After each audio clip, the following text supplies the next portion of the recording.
ध्यानाभ्यास के इस सुखद अनुष्ठान में आपका हृदय से स्वागत है, अभिनंदन है, अभिवादन है। ध्यानाभ्यास के लिए कृपया अपने नेत्रों को बंद कर लीजिए।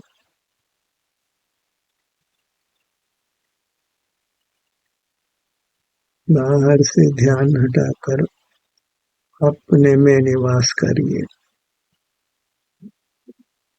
ये स्वाधीन रहना है, स्वाधीनता में ही सुख है, पराधीनता में ही दुख है।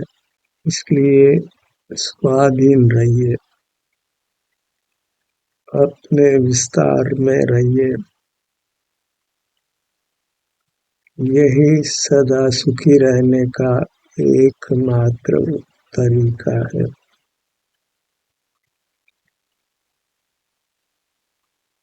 हम स्वयं सुख स्वरूप हैं, इसलिए सुख के लिए किसी पर को याद नहीं करना है, किसी पर को जानना नहीं है। पर को जानना, पर को याद करना ही पर के आश्रित होना है। अपने सुख स्वरूप से च्युत होना है। ध्यान अत्यंत सुगम है यदि हम स्वाधीन जीने का अभिप्राय बनाएं, स्वावलंबी होने का अभिप्राय बनाएं। उसके लिए अपने स्वरूप को पहचानें। सिर से पैरों तक जो अपना विस्तार है, वही हमारा स्वरूप है। और यहाँ होने पर हमको सुख का अनुभव होता है। उससे यह जाना जाता है कि अपना विस्तार सुख का बना हुआ है, सुख स्वभावी है। यही बने रहने से हम रागादिजनित आकुलता से मुक्त होते हैं और शरीर में कोई अस्वास्थ्य कर दुख हो तो वह अस्वास्थ्य भी मिटता है। अपने में स्थित नहीं होने से ही हम अस्वस्थ होते हैं, रोगादि जनित दुख भोगते हैं। पर जब अपने में स्थित होते हैं तो स्वतः ही रोगादि का नाश होकर हम स्वस्थ होते हैं, स्वास्थ्य लाभ होता है और हम सुख का अनुभव करते हैं।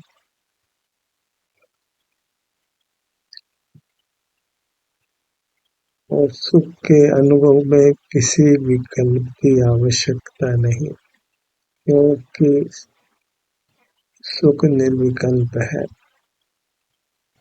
अनुभव रूप है, वेदन रूप है, भोग रूप है।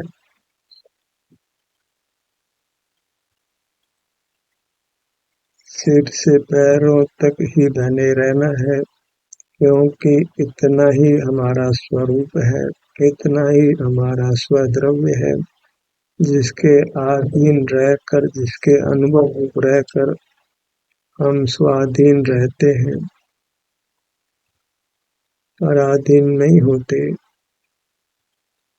दुखी नहीं रहकर सुखी होते हैं।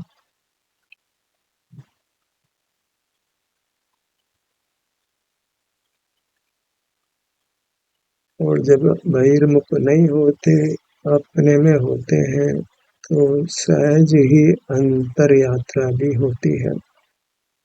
ऐसी वस्तु स्थिति है, एक बाग पर अभी हम स्थिर नहीं हो पाते हैं, पर जो जो हम बहिर्मुखता को छोड़ते जाते हैं, स्वानुभव रूप रहते हैं, त्यों त्यों स्थिरता बढ़ती जाती है। अंतर में विचरण धीरे धीरे कम होता है, एक ही भाग पर हमारी सहज स्थिति बनती है।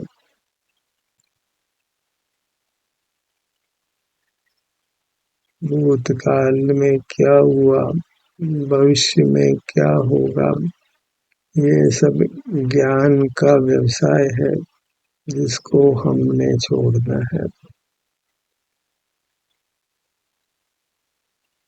अनुभव स्वयं का किसी चिंतन के अधीन नहीं है।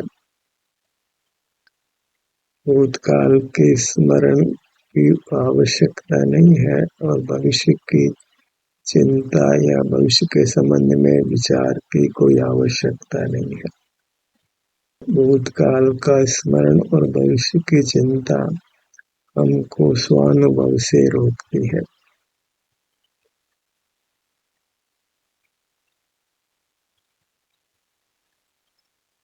अपने विस्तार में ही बने रहने का हमने प्रयत्न करना है, अर्थात ज्ञान इच्छा पर रोक लगाना है। यहाँ पदार्थ को जानते हैं तो उन पदार्थों के प्रति राग द्वेष सहज होता है, क्योंकि वे स्वावने अस्वावने भाषित होते हैं। तो उनको जानने से राग होता है। जिनके प्रति राग होता है उनको जानने की इच्छा होती है। इस प्रकार ज्ञान और राग अनादि से चल रही है। ज्ञान और राग दोनों का ही निवारण करने के लिए ज्ञानेच्छा का दमन करिए।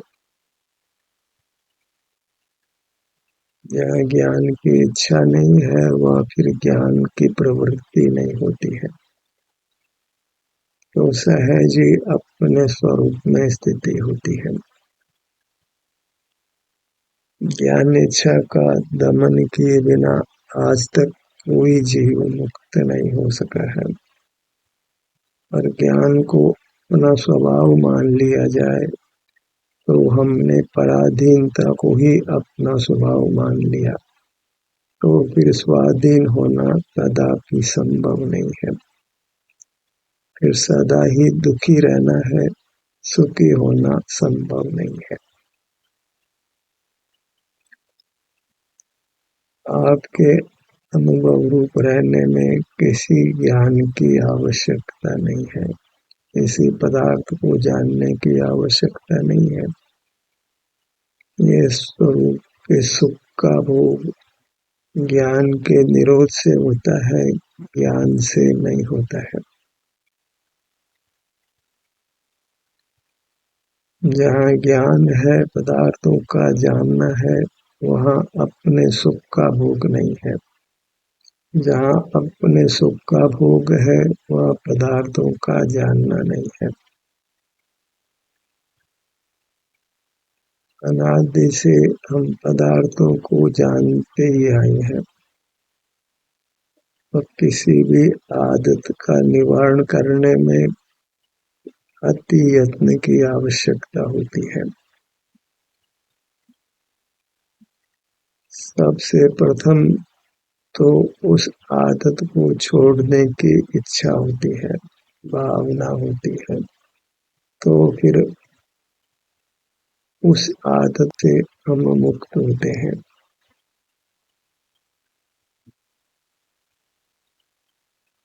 ज्ञान की निंदता जानकर ही हम ज्ञान करना बंद करके अपने सुख का अनुभव करते हैं। पदार्थ अनंत है, क्षेत्र भी अनंत है, काल भी अनंत है, पदार्थों का स्वरूप भी अनंत प्रकार का है, उसके था को नहीं पा सकते हैं। जानना ही बंद कर हम अपने सुख में सुगमता से स्थित होकर सुखी रह सकते हैं, उत्तम स्वास्थ्य को पा सकते हैं। इतना विशेष कि जब हम स्वाधीन रहने में ही दक्ष हो जाते हैं तो फिर आहार और औषधि, वस्त्र और मकान, किसी बाह्य पदार्थ की हमको आवश्यकता नहीं रहती है। हम अत्यंत स्वस्थ होते हैं। किसी बाह्य पदार्थ को जानने की आवश्यकता नहीं रहती है। इसलिए हमें स्वानुभव में ही दक्ष होना है। उसके लिए अपने में ही बने रहने का प्रयत्न करना है और जिज्ञासाओं का शमन करना है। जानने की इच्छा और स्वानुभव ये दोनों युगपत नहीं हो सकते हैं। पदार्थों का जानना है, वहाँ अपने सुख का अनुभव नहीं है, और जहाँ अपने सुख का अनुभव है वहाँ पदार्थों का जानना नहीं है। पदार्थों को जानते हैं वह भी सुख के लिए, और सुख तो मिलता नहीं है। पदार्थों को जानना बंद करने से ही हमको हमारे सुख स्वभाव में अपने विस्तार में स्थिति होती है और हमें सुख का अनुभव होता है। पदार्थों को जानते जानते पदार्थों का जानना बंद नहीं हो सकता है। हमें उसको रोकना ही होता है, जानना बंद ही करना होता है। जानने को बंद नहीं किया जाए तो जानने पर विराम नहीं लगती है और हम सहज होने वाले अपने सुख के अनुभव से वंचित रहते हैं।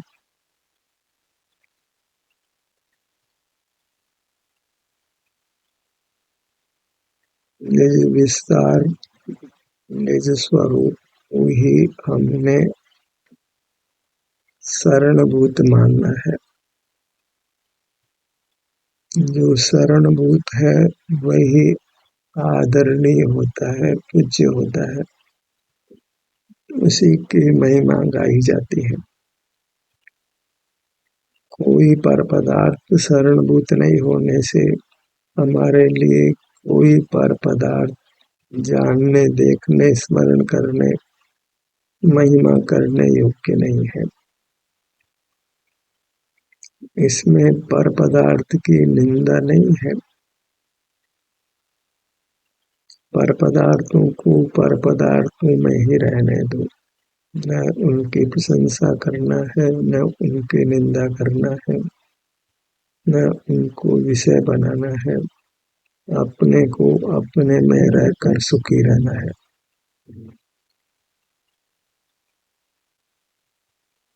इस प्रकार बाह्य पदार्थों के जानने का निषेध सुनकर हमको अपने में रहने का प्रयत्न करना है।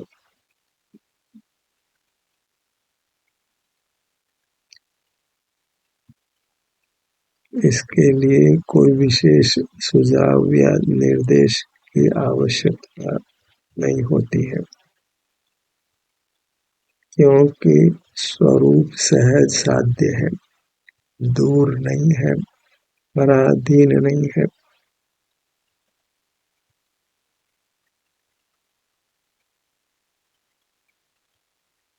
जब निर्देश देना हो या निर्देश लेना, तो हम अपनी चिन्ह मूर्त के नाना विभाग कल्पित कर उन विभागों के सम्मुख होने का प्रयत्न करते हैं। ये सब एक व्यवहार है जो कमजोर अवस्था में होता है, और कमजोर अवस्था में वह व्यवहार आश्रय करने योग्य है। उस व्यवहार को छोड़ना भी योग्य नहीं है, अन्यथा फिर स्वावलंबन की स्थिति भी नहीं आ सकती है। अपने मुखमंडल पर आइए।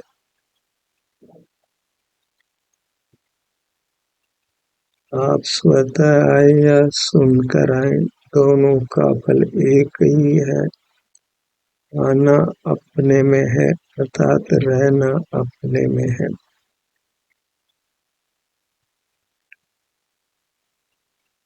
बहिर्मुखता की अपेक्षा ही अपने में आना कहा जाता है।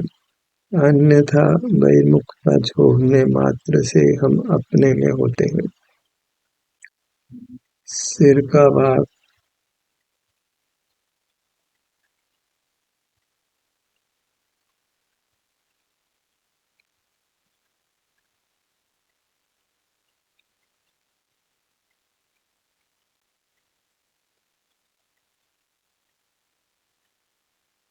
जो हम स्वानुभव का अभ्यास करते हैं, त्यों-त्यों पराधीनता छूटती जाती है।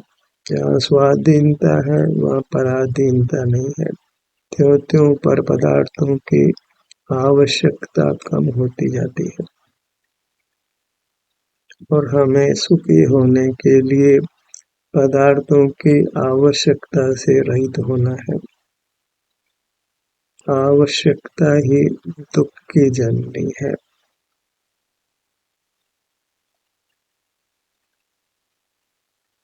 इसलिए आवश्यकता रहित होना है, स्वाधीन रहना है, सकल पर पदार्थों की आवश्यकताओं से मुक्त होना है। ललाट का भाग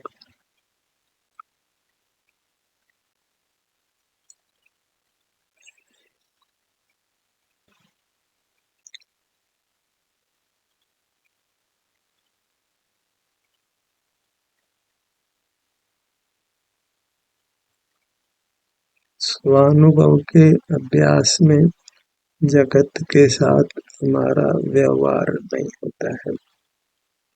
व्यवहारातीत होते हैं। जो मुक्त हो गए हैं वे भी व्यवहारातीत हैं। हमें भी मुक्त होना है तो व्यवहारातीत ही होना है।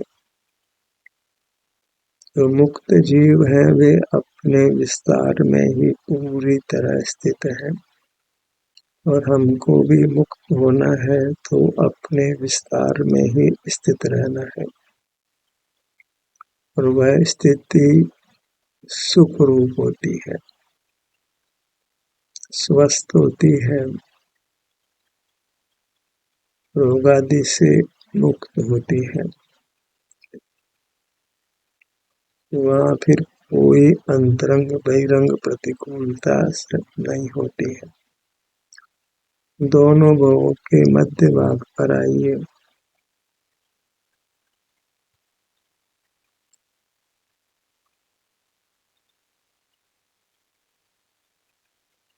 सुनना भी स्वानुभव में बाधक होता है, पर जब हम स्वाधीनता से अपने में नहीं रह पाते हैं तो सुनने की मदद लेकर फिर अपने में होते हैं और हर स्थिति में रहना अपने में है, अपने विस्तार में रहना है, बाह्य जगत के प्रति उदासीन रहना है।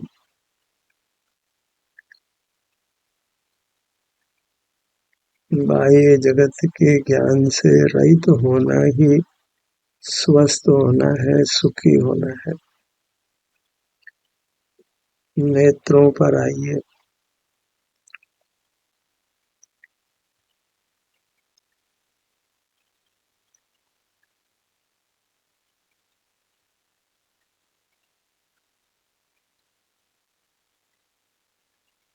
शब्दों में नहीं रुकना है, वाच्य का ग्रहण कर लेना है।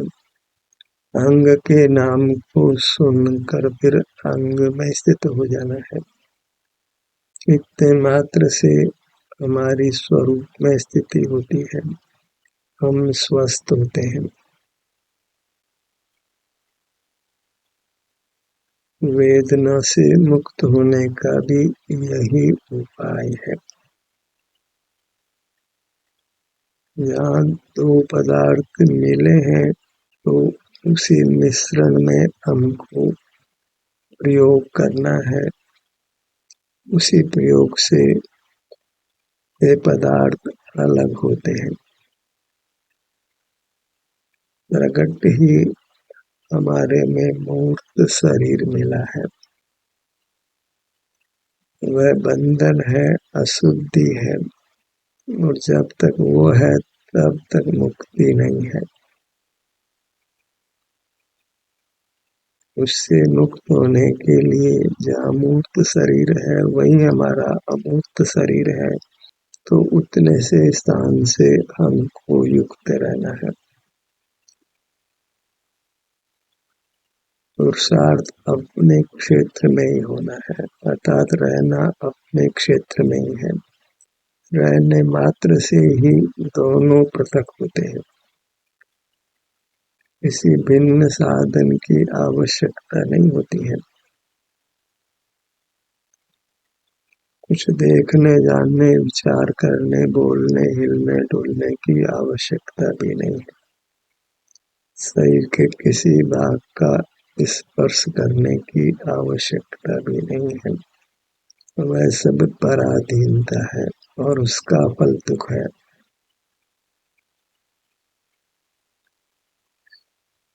दायां कान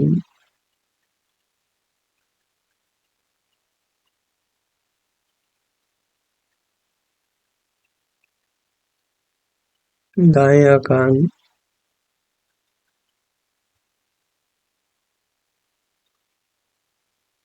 प्राथमिक अवस्थाओं में कोई विशेष सुखानुभूति नहीं होती। क्रम क्रम से ही जैसे जैसे आप कर्मों से मुक्त होते जाते हैं, त्यों त्यों आपको विशेष सुख अनुभव में आने लगता है। अभी तो इतना ही विचार रखिए कि जब हम अपने विस्तार के सन्मुख हैं, तो बाह्य पदार्थों के जानने से जो रागादिक जनित आकुलता होती है, उस आकुलता से अभी मुक्त रहते हैं। वह निराकुलता है, उसी का दूसरा नाम शांति है। रागादि से अशांति है और रागादि के अभाव से शांति है। नासिका पर आइए।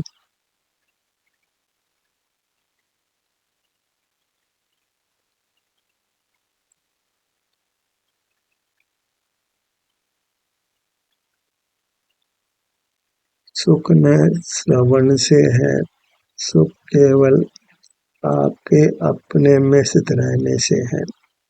जहाँ तक श्रवण है वहाँ तक आकुलता है। अंगों के नाम को सुनकर अंगों पर आना है। ज्ञान के निरोध की बात सुनकर ज्ञान का निरोध कर अपने में रहना है। ऊहापोह करने का कोई उत्तम फल नहीं है। प्रयोग से ही हमको मार्ग पाना है। तो ऊहापोह का तर्कना का कोई अंत नहीं। जहाँ युक्ति होती है वहाँ कुयुक्ति भी खड़ी होती है। इसलिए युक्ति के प्रयोग तक तो सुख नहीं है, वहाँ धोखा हो सकता है। अनुभव में कोई धोखा नहीं। जब स्वानुभव रूप है तो रागादि जनित आकुलता नहीं है, शांति है। और इसी क्रम से असता वेदने कर्म निर्जरित होकर हमको अपने शरीर में स्वास्थ्य की उपलब्धि होती है, सुख की उपलब्धि होती है। होठों के भाग पर आइए।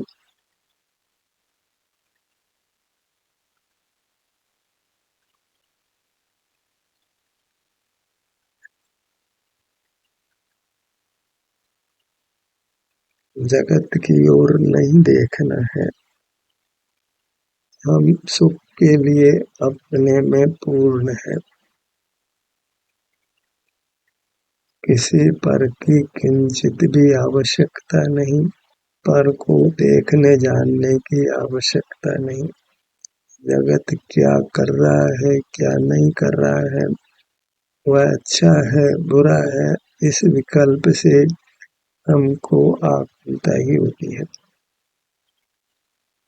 जगत जैसा है, कैसा भी है, उसको विषय नहीं बनाकर ही हम सुखी हो सकते हैं।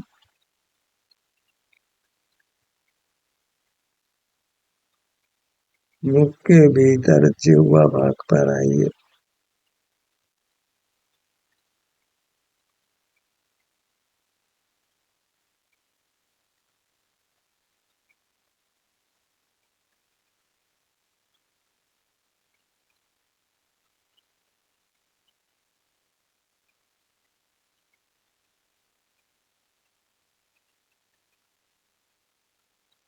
हमारी अपने स्वरूप में अर्थात अपने विस्तार में स्थिति हो, उपस्थिति हो, इतना ही हमने सावधानी रखना है।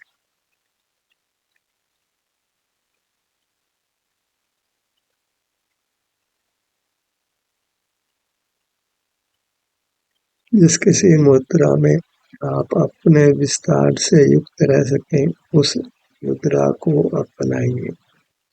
जिस स्थान विशेष में आप अपनी मुद्रा में स्थित रह सकते हैं, उस स्थान विशेष में यह अभ्यास करिए। बाहर की परिस्थितियां तो पराधीन हैं।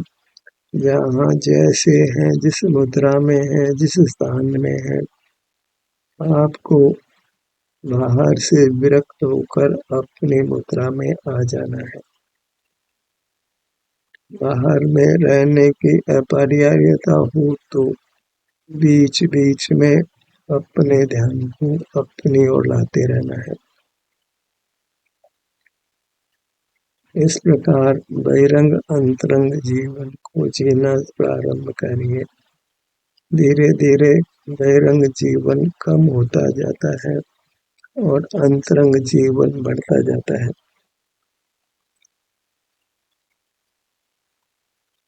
गर्दन के भाग पर आइए।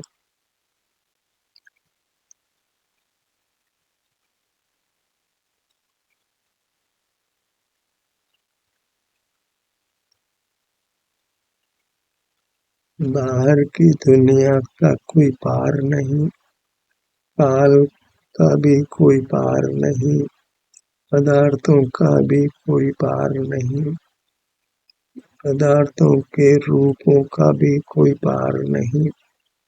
तो पदार्थों से युक्त नहीं होना है। बाह्य क्षेत्र से न भूतकाल से न भविष्य से, केवल वर्तमान क्षण में अपने विस्तार में रहना है। कुछ विकल्प नहीं करना है। सहज अपने में रहकर हमने अपने आप को सुखी रखना है, निर्बंध रखना है और इसी के अभ्यास से जन्म मरण से मुक्त होकर परमात्मा दशा को पाना है। ध्यान का ये सत्र यही समाप्त होता है। आपकी सहभागिता के लिए धन्यवाद।